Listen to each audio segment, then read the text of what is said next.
بسم الله الرحمن الرحيم. الرحمن علم القرآن، خلق الإنسان علمه البيان. الشمس والقمر بحسبان، والنجم والشجر يسجدان. والسماء رفعها ووضع الميزان، ألا تطغوا في الميزان. وأقيموا الوزن بالقسط ولا تخسروا الميزان. والأرض وضعها للأنام، فيها فاكهة والنخل ذات الأكمام، والحب ذو العصف والريحان. فبأي آلاء ربكما تكذبان؟ خلق الإنسان من صلصال كالفخار، وخلق الجان من مارج من نار. فبأي آلاء ربكما تكذبان؟ رب المشرقين ورب المغربين. فبأي آلاء ربكما تكذبان؟ مرج البحرين يلتقيان، بينهما برزخ لا يبغيان. فبأي آلاء ربكما تكذبان؟ يخرج منهما اللؤلؤ والمرجان. فبأي آلاء ربكما تكذبان؟ وله الجوار المنشآت في البحر كالأعلام. فبأي آلاء ربكما تكذبان؟ كل من عليها فان، ويبقى وجه ربك ذو الجلال والإكرام. فبأي آلاء ربكما تكذبان؟ يسأله من في السماوات والأرض كل يوم هو في شأن. فبأي آلاء ربكما تكذبان؟ سنفرغ لكم أيها الثقلان. فبأي آلاء ربكما تكذبان؟ يا معشر الجن والإنس إن استطعتم أن تنفذوا من أقطار السماوات والأرض فانفذوا، لا تنفذون إلا بسلطان. فبأي آلاء ربكما تكذبان؟ يرسل عليكما شواظ من نار ونحاس فلا تنتصران. فبأي آلاء ربكما تكذبان؟ فإذا انشقت السماء فكانت وردة كالدهان. فبأي آلاء ربكما تكذبان؟ فيومئذ لا يسأل عن ذنبه إنس ولا جان. فبأي آلاء ربكما تكذبان؟ يعرف المجرمون بسيماهم فيؤخذ بالنواصي والأقدام. فبأي آلاء ربكما تكذبان؟ هذه جهنم التي يكذب بها المجرمون يطوفون بينها وبين حميم آن فبأي آلاء ربكما تكذبان ولمن خاف مقام ربه جنتان فبأي آلاء ربكما تكذبان ذواتا أفنان فبأي آلاء ربكما تكذبان فيهما عينان تجريان فبأي آلاء ربكما تكذبان فيهما من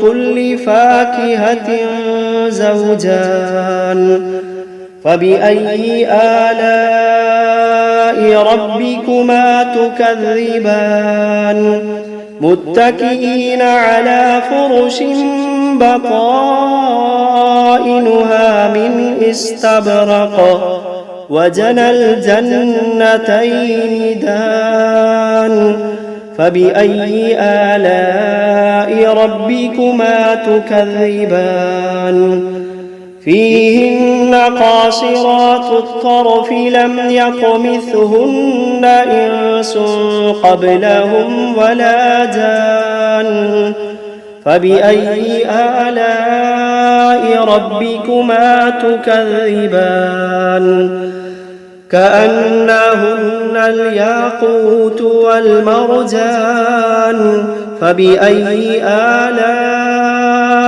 ربكما تكذبان هل جزاء الإحسان إلا الإحسان فبأي آلاء ربكما تكذبان ومن دونهما جنتان فبأي آلاء ربكما تكذبان مدهامتان فبأي آلاء ربكما تكذبان فيهما عينان نضاختان فبأي آلاء ربكما تكذبان فيهما فاكهة ونخل ورمان فبأي آلاء ربكما تكذبان فيهن خيرات حسان فبأي آلاء ربكما تكذبان حور مقصورات في الخيام فبأي آلاء ربكما تكذبان لم يطمثهن إنس قبلهم ولا جان فبأي آلاء ربكما تكذبان متكئين على رفرف خضر وعبقري حسان فبأي آلاء ربكما تكذبان تبارك اسم ربك ذي الجلال والإكرام بسم الله الرحمن الرحيم تبارك الذي بيده الملك وهو على كل شيء قدير الذي خلق الموت والحياة ليبلوكم أيكم أحسن عملا وهو العزيز الغفور الذي خلق 7 سماوات طباقا ما ترى في خلق الرحمن من تفاوت فارجع البصر هل ترى من فطور ثم ارجع البصر كرتين ينقلب إليك البصر خاسئا وهو حسير ولقد زينا السماء الدنيا بمصابيح وجعلناها رجوما للشياطين وأعتدنا لهم عذاب السعير وللذين كفروا بربهم عذاب جهنم وبئس المصير إذا ألقوا فيها سمعوا لها شهيقا وهي تفور تكاد تميز من الغيظ كلما ألقي فيها فوج سألهم خزنتها ألم يأتكم نذير قالوا بلى قد جاءنا نذير فكذبنا وقلنا ما نزل الله من شيء إن أنتم إلا في ضلال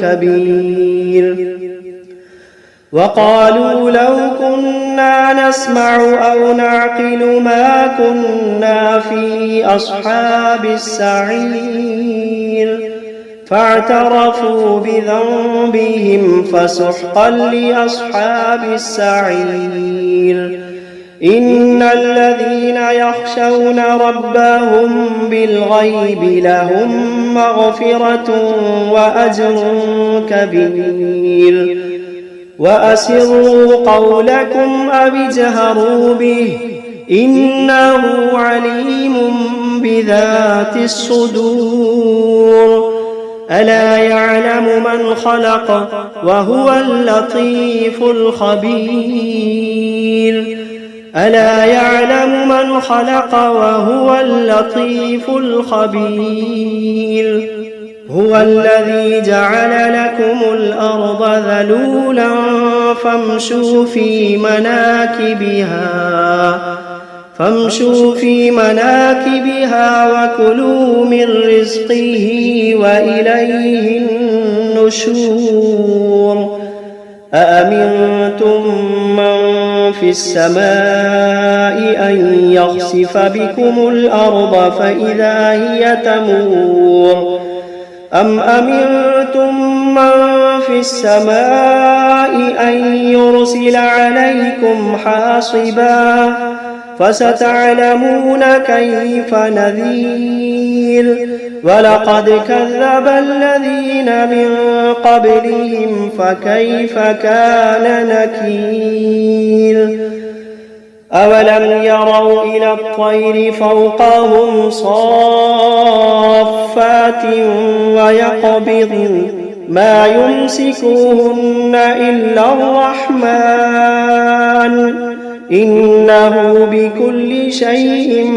بصير أمن هذا الذي هو جند لكم ينصركم من دون الرحمن إن الكافرون إلا في غرور أمن هذا الذي يرزقكم إن أمسك رزقه بل لجوا في عتب ونفور أفمن يمشي مكبا على وجهه أهدى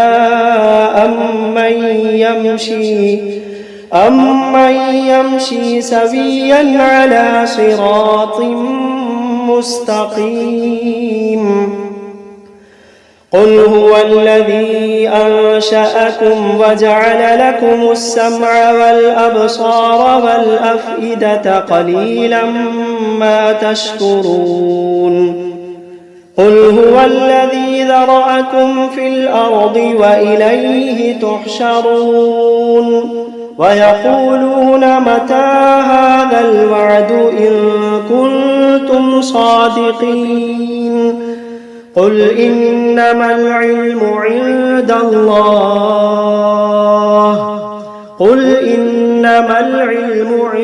الله وإنما أنا نذير مبين فلما رأوه زلفة سيئت وجوه الذين كفروا وقيل هذا الذي كنتم به تدعون قل أرأيتم إن أهلكني الله ومن معي أو رحمنا فمن يجير الكافرين من عذاب أليم قل هو الرحمن آمنا به وعليه توكلنا فستعلمون من هو في ضلال مبين قل أرأيتم إن أصبح ماؤكم غورا فمن يأتيكم بماء معين بسم الله الرحمن الرحيم قل أوحي إلي أنه استمع نفر من الجن فقالوا إنا سمعنا قرآنا عجبا يهدي إلى الرشد فآمنا به ولن نشرك بربنا أحدا وأنه تعالى جد ربنا ما اتخذ صاحبة ولا ولدا وأنه كان يقول سفيهنا على الله شططا وأنا ظننا أن لن تقول الإنس والجن على الله كذبا وأنه كان رجال من الإنس يعوذون برجال من الجن فزادوهم رهقا وأنهم ظنوا كما ظننتم أن لن يبعث الله أحدا وأنا لمسنا السماء فوجدناها ملئت حرسا شديدا وشهبا وأنا كنا نقعد منها مقاعد للسمع فمن يستمع الآن يجد له شهابا رصدا وأنا لا ندري أشر أريد بمن في الأرض أم أراد بهم ربهم رشدا وأنا منا الصالحون ومنا دون ذلك كنا طرائق قددا وأنا ظننا أن لن نعجز الله في الأرض ولن نعجزه هربا وأنا لما سمعنا الهدى آمنا به فمن يؤمن بربه فلا يخاف بخسا ولا رهقا وأنا منا المسلمون ومنا القاسطون فمن أسلم فأولئك تحروا رشدا وأما القاسطون فكانوا لجهنم حطبا وأن لو استقاموا على الطريقة لأسقيناهم ماء غدقا لنفتنهم فيه ومن يعرض عن ذكر ربه يسلكه عذابا صعدا وأن المساجد لله فلا تدعوا مع الله أحدا وأنه لما قام عبد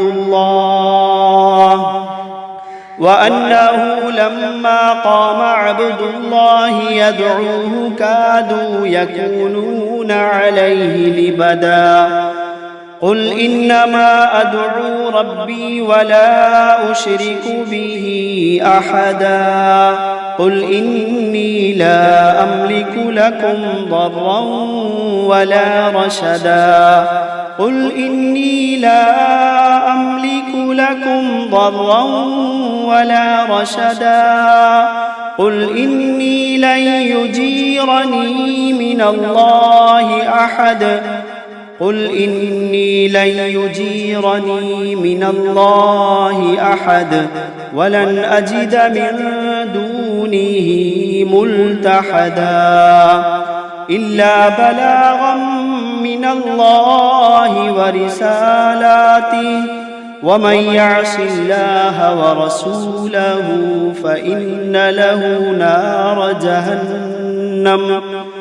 ومن يعص الله ورسوله فإن له نار جهنم خالدين فيها أبدا حتى إذا رأوا ما يوعدون فسيعلمون من أضعف ناصرا وأقل عددا قل إن أدري أقريب ما توعدون أم يجعل له ربي أمدا عالم الغيب فلا يظهر على غيبه أحدا إلا من ارتضى من رسول فإنه يسلك من بين يديه ومن خلفه رصدا ليعلم أن قد أبلغوا رسالات ربهم وأحاط بما